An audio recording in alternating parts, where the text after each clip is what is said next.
बाहर उगल गया तो भी परेशान कर दे। जितना उचित है उतना ही ठीक है। जैसे सब्जी के अंदर नमक जब तक ना हो तब तक उसके अंदर आनंद नहीं आता है, लेकिन ज्यादा हो जाए तो भी अच्छी चीज नहीं। सारी चीजें एक स्तर तक अच्छी लगती है। अति सर्वत्र वर्जित, अति सब जगह वर्जित। अति के ऊपर एक कथा आती है। किसी के यहाँ की जैसे शंकर भगवान ऐसे ही कोई भोले भाले व्यक्ति, लेकिन खुराक बहुत ज्यादा था। खाना क्या था, बस ये सोच लीजिए कि जब बैठते थे तो लोग गिनती करते थे, वो गिनती नहीं करते थे भी कितनी खाई। अब जब तक माँ जीवित रही, पिता जीवित रहे, तब तक तो माँ कहती ले बेटा दो और खा ले, अरे थोड़ी ही खाई भी तो दो और खा ले। तभी तक लालन पालन होता है जब तक माँ बैठे, और माँ चली जाए तो गिनती हो जाती है। अब जब माता नहीं रही तो 4-5 भाई थे, भाइयों के पास में रहने लगे। जिसके पास में जाते वो मना कर दिया। भाई भागा ना तो रागा। भाइयों के पास में रहने लगे। भाई सोचते चलो मेरा काम छूटा, सारा काम कर लेता है घर का। लेकिन जो भाभियां थी वो नहीं रखना चाहता। भाई कहते कि रोटियों पे तो है, रख लो, घर का सारा काम करेगा, घर के कार्य तुम्हारी अभी कर देगा, खेत का खलिहान का सब काम करेगा। तो कहते कि हम तो नौकर रख लेंगे, लेकिन इसकी रोटी पुकाना हमारे बस की बात नहीं। आप करें तो रोटियों पे, बोले ये रोटी तंग कर रही है हम लोग, बोले हमारे बस की बात नहीं, इसको भाभियों ने दुत्कार करके हमारे बस की बात नहीं, इसको पालना, यहां से चला जाए, निकल पड़ी। और जैसे दृष्टि वैसी सृष्टि। यदि कोई खुश है तो उसको सब कुछ नजर आता है, और कोई दुखी हो तो उसको भी दुखी ही नजर आ जाता है। जैसे किसी के मकान बनने लग जाए ना, तो उसको सब मकानों के डिजाइन नजर आएंगे, इसने ऐसा बनाया, उसने वो ऐसा किया, मैं भी ऐसा ही बनाऊंगा। उसकी नजर सारी उंगली पर जाएगा। यदि घर के अंदर खुशी का माहौल हो तो वो ये देखेगा जा करके, हाँ उसने ऐसा कपड़ा दिया, हम वैसा लेंगे, वो करेंगे।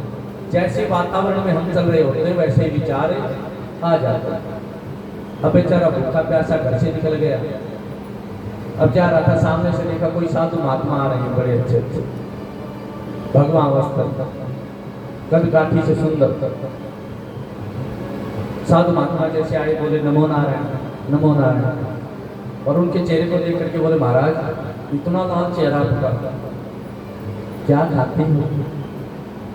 सीधा एक प्रश्न, बोले क्या खाते हो? क्योंकि बेचारे को भूख लगी रहती थी। तो संतों ने कहा कि हमारे पास में खाने की कमी नहीं है। जो भक्त जन है बड़े बड़े दानवीर हैं, दान करके चले जाते हैं महल में, आश्रम के अंदर, प्रभु की कृपा है सब आना। बोले खाने की कोई कमी नहीं? बोले कोई कमी नहीं। बोले फिर मुझे रख लीजिए, मैं भी रख लूंगा। महात्मा का ये हमारे अधिकार में नहीं है, आप जाइए, बड़े महात्मा जी हैं उनके पास जाइए, वो कहेंगे तो रह जाइए। महात्मा जी के पास में महाराज जी नमो नारायण, बेटा नमो नारायण, कल्याण आइए। बोले महाराज आश्रम में रख लीजिए। बोले रह जाइए। बोले प्रभु जी सारा काम करूंगा मैं आश्रम का, झाड़ू पोछा बुहारना, गौ सेवा, आपकी सेवा, मैं सारे काम करूंगा। बोले कुछ नहीं करना, आप यहाँ रहिए, आपको खाने को मिलेगा, पहनने के लिए वस्त्र मिलेंगे, सब मिलेगा, एक काम करना है बस। बोले क्या? ये काम करना, माला पकड़नी है और राम नाम जपना है। माला री तिरा जपना कठिन। माला जब हाथ में पकड़ी जाती है तो याद आ जाता है दूध वाले से दूध तो लेके ही नहीं आया, ओ दही दही थोड़ी रह गई, अरे लेके आओ वो काम रह गया। जैसे ही हाथ में आती सारी दुनिया के काम याद आ जाते हैं। महात्मा जी ने कहा कोई काम नहीं सौंपा जाएगा आपको, केवल राम नाम रटते रहना, यहाँ बैठे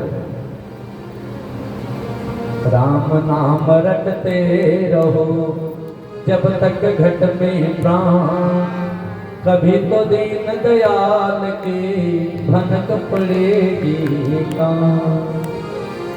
कभी तो उस दीन दयाल की पुकार सुनी जाएगी। बस राम नाम रटते रहे। बोले ठीक है महाराज।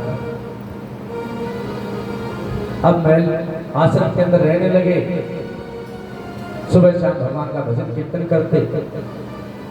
अब कल बीती है एकादशी, जैसे कल यहाँ प्रसाद बटा, उस दिन घर में प्रसाद नहीं बना, आश्रम के अंदर प्रसाद नहीं बना। अब और दिनों तो पतीले बजते थे, डेगचे बजते थे टन टन टन सुबह सुबह। उस दिन उसको कुछ आवाज नहीं आ रही। महात्मा जी के पास में गए, बोले महात्मा जी आज प्रसाद नहीं मिलेगा क्या? महात्मा जी बोले बेटा आज तो एकादशी। तो महाराज जी बोले एकादशी को अन्न नहीं खाना चाहिए, अन्न खाने वाले को और खिलाने वाले को दोनों को ही पाप लगता है। बोले अच्छा महाराज। बोले महाराज मैं बगैर खाए रह नहीं पाऊंगा, मेरे साथ में समस्या। बेटा यहाँ तो नहीं मिलेगा। तो महाराज जी क्या करो? बोले काम करो, रसोई से अन्न ले लीजिए और आश्रम से दूर जहाँ इसकी महक या खुशबू भी न आए इतनी दूर जा करके नदी के किनारे पर भोजन बना लेना और खा लेना। ठीक है महाराज। जितना खा सकता था उतना अन्न तेल घी मसाला सब कुछ लिया और जाने लगा। महात्मा जी बोले बेटा इधर आओ। जी महात्मा जी बताओ। बेटा कभी भी भगवान को भोग लगाए बगैर भोजन मत कर। जहां पर भी रहो, जिस हाल में जिसे देश में रहो,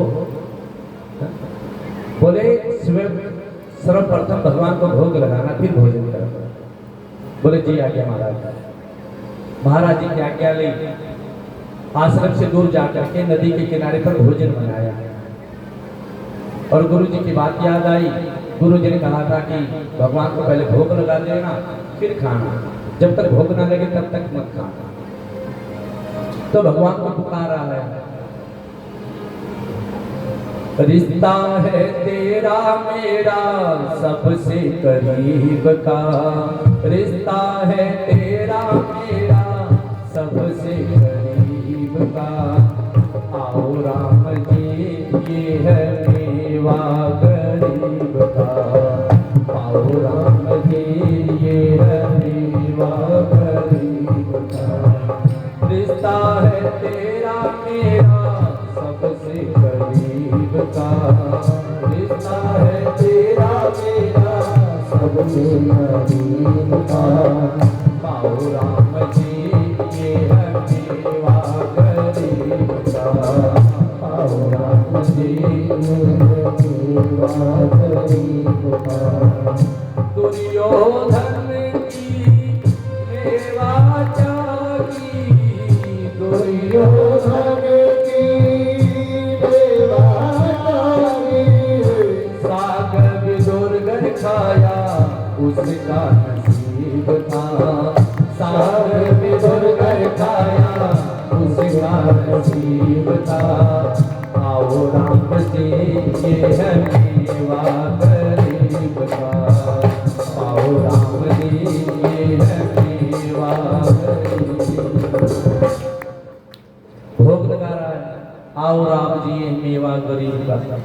और दिनों जैसे पंडित जी भोग लगाते हैं, रसोईया भोग लगाता है, रोज यही देखता था कि पंडित जी अंदर गए हैं, हनुमान जी के सामने गए हैं और ऐसे किया है और बाल थाली लेकर के आ गए और कहते हैं जी हनुमान जी का भोग लग गया, श्याम जी का भोग लग गया, बाटों पर साधन।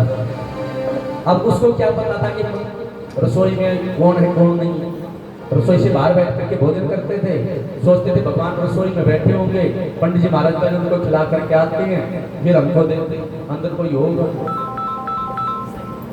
भाव का मैं भूखा हूँ, भाव मेरा सार है, भाव से जो बजे भव से मेरा पार है। आपका भाव है, हम भोग लगा रहे हैं और भगवान पा रही है, हमारा भाव ही तो है, अन्यथा काम भी कम नहीं होता है। लेकिन वो सीधा साधा इतना था कि उसको नहीं पता था कि भगवान कैसे ग्रहण करते हैं। उसने सोचा कि भगवान जी साकार रूप होंगे, हाथ पैर होंगे और 10-5 रोटी वो भी पा लेंगे।